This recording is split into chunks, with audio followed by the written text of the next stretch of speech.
અને હવે વાત કરીશું કે શું હુમલા પાછળ છે વર્ચસ્વની લડાઈ.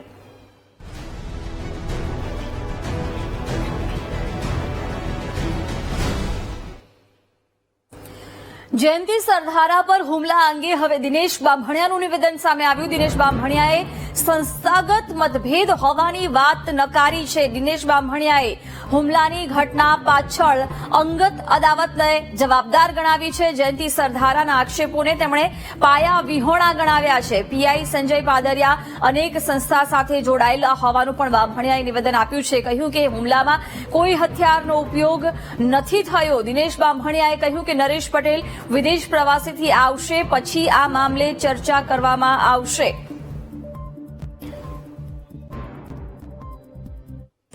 આપણી સાથે દિનેશ બાંભણિયા ખોડલધામના ટ્રસ્ટી જોડાઈ ચૂક્યા છે. દિનેશભાઈ, ખૂબ ખૂબ સ્વાગત છે. અને જે પ્રકારે હુમલો થયો છે જયંતિ સરધારા પર અને એમને તમામ જે આક્ષેપો લગાવ્યા છે, નરેશ પટેલના ઇશારે પીઆઈએ હુમલો કર્યા હોવાના સૌથી પહેલા તો એમને આક્ષેપો લગાવ્યા છે, શું કહેશો?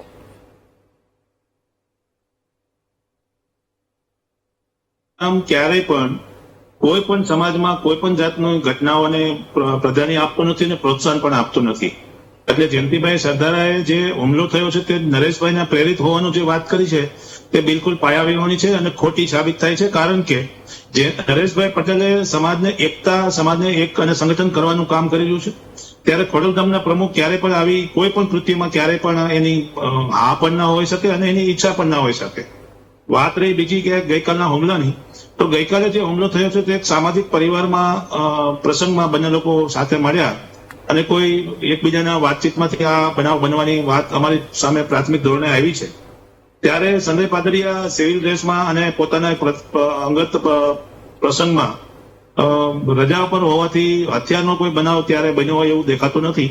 અને બીજી બાબત એ છે કે જે સીસીટીવી ફૂટેજ સામે આવ્યા છે એમાં પણ હથિયારનો ક્યાંય ઉપયોગ થયો હોય એવું લાગતું નથી. એટલે ખાસ કરીને આ વાતને હું બહુ સ્પષ્ટપણે માનું છું કે ખોડલધામ ક્યારેય પણ આવી કોઈ પણ ઘટનાને પ્રોત્સાહિત કરતું નથી અને આવી ઘટનાઓને ક્યારેય પણ ગણતરીમાં એટલે કે એને દુઃખદ ગણાવી રહ્યા છીએ કે ભાઈ આવી રીતે ક્યારેય પણ કોઈ પણ જાતના બનાવો બનવા ના જોઈએ. બિલકુલ, જયંતિભાઈ પોતે એવું પણ કહી રહ્યા છે કે વારંવાર એમને ઉપપ્રમુખ પદેથી રાજીનામું આપવા માટે દબાણ કરવામાં આવી રહ્યું છે, તો આવી કોઈ વાત છે? બેન, મેં આપને કીધું એમ કે ખોડલધામ સંસ્થા ક્યારેય પણ કોઈ પણ સંસ્થા વિશે ક્યારેય પણ હજી સુધીમાં ભૂતકાળમાં ના ભૂતો ને ભવિષ્યથી ક્યારે પણ આવું કોઈ પગલા માટે વાત કરી નથી. દરેક સમાજના આગેવાનો પોતપોતાની રીતે સમાજની સંસ્થાઓ સંગઠનો સાથે જોડાયેલા હોય છે. એમાં દબાણ કરવાનો અને ખાસ કરીને જયંતિભાઈ સરધારાને વ્યક્તિગત ઉપપ્રમુખ પદેથી હટી જવાનો એવો કોઈ એની પાછળનો હેતુ હોય જ ના શકે કે એને સરદારધામના ઉપપ્રમુખ પદેથી હટાવવાની વાત કરવામાં આવે. વાત રહી બીજી કે દરેક સંસ્થાઓ પોતપોતાની રીતે સામાજિક કાર્ય કરતી હોય છે.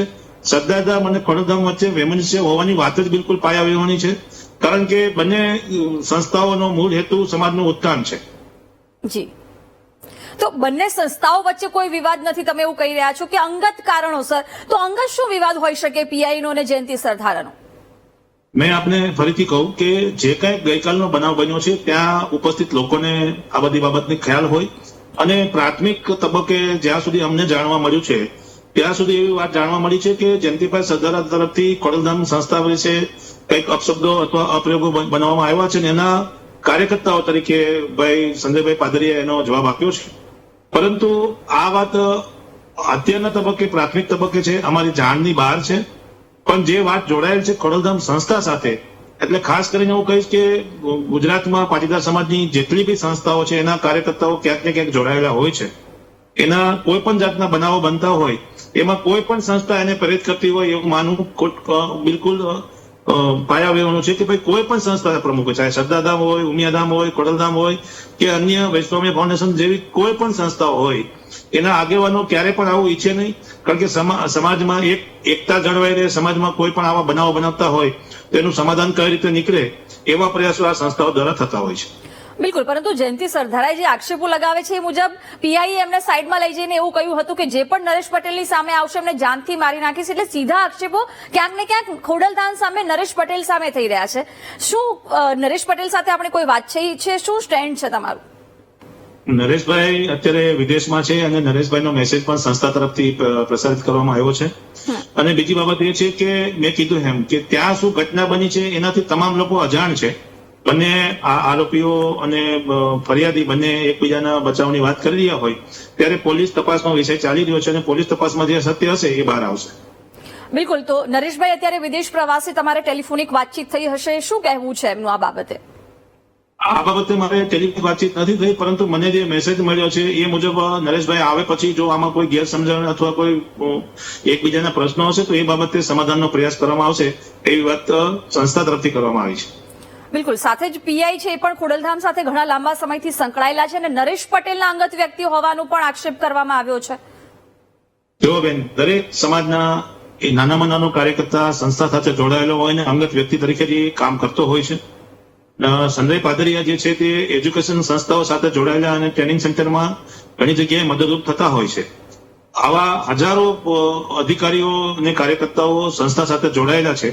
એટલે એમાં અંગત અને આના કરતા પણ મહત્વની બાબત એ છે કે એ બંને લોકો વચ્ચે શું બન્યું છે એ તપાસના અંતે જ ખબર પડશે. બિલકુલ. પરંતુ ક્યાંક દિનેશભાઈ એવું નથી લાગતું કે આ પ્રકારના જયારે બનાવો બનતા હોય છે ત્યારે સમાજમાં એક ખોટો મેસેજ જતો હોય છે?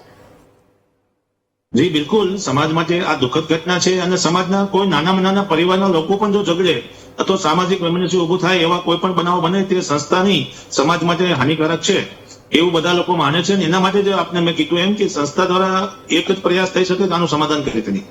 બિલકુલ. તો જયંતિ સરદારા સાથે તમારી કોઈ વાતચીત થઈ છે કે કેમ આવા આક્ષેપો કેમ કરી રહ્યા છે? ના બેન, અત્યારે હાલના તબક્કે મારે બંનેમાંથી કોઈ પણ સાથે વાત નથી થઈ, પરંતુ જે સંસ્થાના આગેવાનો અને જે લોકોના પ્રતિભાવોને ફોન આવ્યા છે એ મુજબ હવે 2-3 દિવસમાં જયારે નરેશભાઈ આવે અથવા એ લોકો સાથેથી વાતચીતનો એક અંશ બને પછી આગળના પ્રયાસો થશે એવી 100% બધાની અપેક્ષાઓ છે. બિલકુલ. તમે તો ખોડલધામના ટ્રસ્ટી છો, તમને એવું ના લાગ્યું કે તમારે વાતચીત કરવી જોઈએ એમની સાથે કે કેમ આવો આક્ષેપો કરી રહ્યા છે? આખરે મામલો શું છે? બેન, મારા કરતા ઘણા બધા સિનિયર અને વડીલ આગેવાનો રાજકોટમાં રહે છે અને સંસ્થાના આગેવાનો વતી જે પણ જવાબદારી સોંપવામાં આવે એ રીતે એની કામગીરી થતી હોય છે. અને બિલકુલ અત્યારે તો હજી હાલ જયંતિભાઈ દવાખાનામાં છે, આવે પછી પણ એની સાથે વાતચીત થઈ શકશે અને એનો એક સારામાં સારો ઉકેલ આવશે એવી બધાને આશા છે. બિલકુલ. દિનેશભાઈ, આપ અમારી સાથે જોડાયા, આભાર આપનો.